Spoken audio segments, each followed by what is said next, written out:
Hey, I want to talk to you today about true freedom. And some stuff has been coming up recently, as you've been aware of. I mean, it feels like the world is ending. And so I want to talk about what that means for us as individuals and how that will spill out into the collective society and collective world.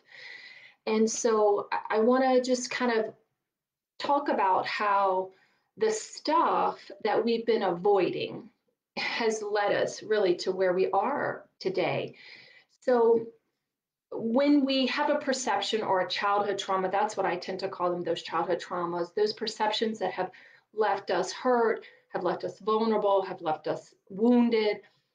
We often in our lives, just because it's a protection, thing that we do to protect ourselves, we will try to avoid those circumstances. So we manipulate our world.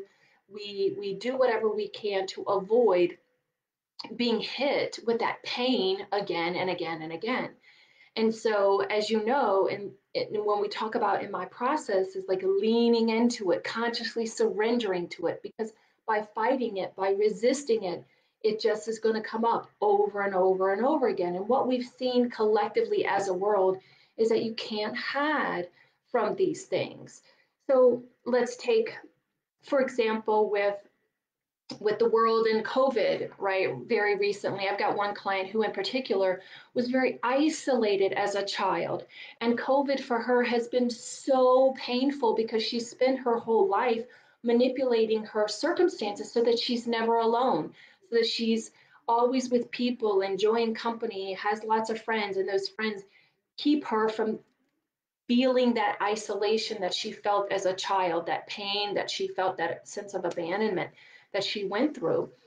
And guess what? COVID comes along, and you can no longer manipulate those circumstances to fit the pain that you've been hiding.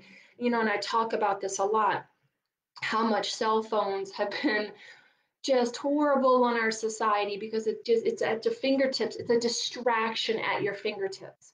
So that is why, part of the process is really digging down, consciously surrendering to the pain. And I hope you watch the next video on the whole process of itself and how to really name that pain, nurture that pain, and then what to do once you've identified the root cause of the pain. But I want to talk to you about why so much shit is coming up right now, because we're being hit with it on a universal level. So the client who goes to friends so she's not feeling isolated can no longer she doesn't have that tool. So she's only left with herself. And so you cannot fix an internal problem with external solutions. You have to go inward and fix it yourself. And the great news is, once you start to heal that, you'll start to be less triggered and you'll start to recognize it in other areas. And I use this analogy, or I use this kind of thing all the time, where I talk about the people that come to us. They're messengers. They are messengers. They're there as signs of things that you need to heal.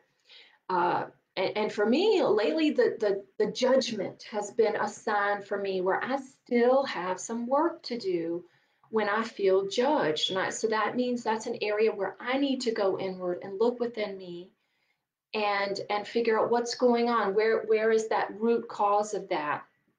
Because I'm never going to 100% be able to manipulate the outside circumstances to prevent me from ever feeling judged. It's never going to happen.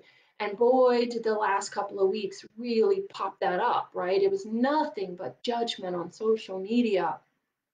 And so escaping that was pretty impossible. And also the circumstance, a year ago in my life, that was the big life lesson for me. So, and again, that was something I couldn't get away from. So we cannot get away from these things as much as we want to try to manipulate our circumstances. When we want to try to avoid that person at work who, oh my gosh, they just trigger us, you can't stand being around them. So instead of looking at that in that situation, I invite you and I challenge you to face that head on, to lean into it, to consciously surrender to that person and step back and observe, right? Go into your meditative space and step back and observe and see what comes up for you. See what emotions come up, see what feelings come up, because that means there is some unhealed stuff going on in you. And when you look at it and you start to examine it, then you can start to release it and you can let that energy dissipate and you can start to heal yourself. And you'll continue to be hit with it, hit with it, hit with it. It's the universe's way of showing you, hey, sister, you got to heal this. You have got to figure this out, or I'm going to keep sending people your way until you figure this out. We're seeing that with the discussion on racism in our country. Like, some people live in a hole and think, oh, racism's gone, and it keeps popping up. And so it's the universe's way of saying, look, we've got to deal with this. We've got to start opening up the wounds so that we can examine it and then heal it.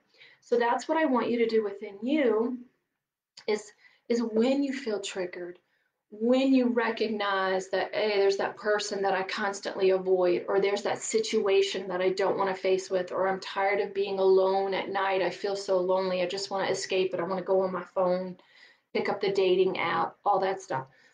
So I want you to consciously surrender to that and then start exploring it, and then go into the next video about how I talk about the whole process, consciously surrendering to it, nurturing it, naming it, giving that unhealed little child for whatever it is that she needed when she was isolated or when she felt judged as a child, she didn't feel good enough, figuring out what it is that she needs or he needs in order to feel safe and secure. Because here's the thing, that we're always safe and secure. It's the emotions and the thoughts and the deep unhealed feelings beneath us that make us feel unsafe, that make us feel insecure, that make us feel vulnerable. And once we heal that, we start to feel stronger, more confident, and less triggered by everything around us. So just want to speak to that.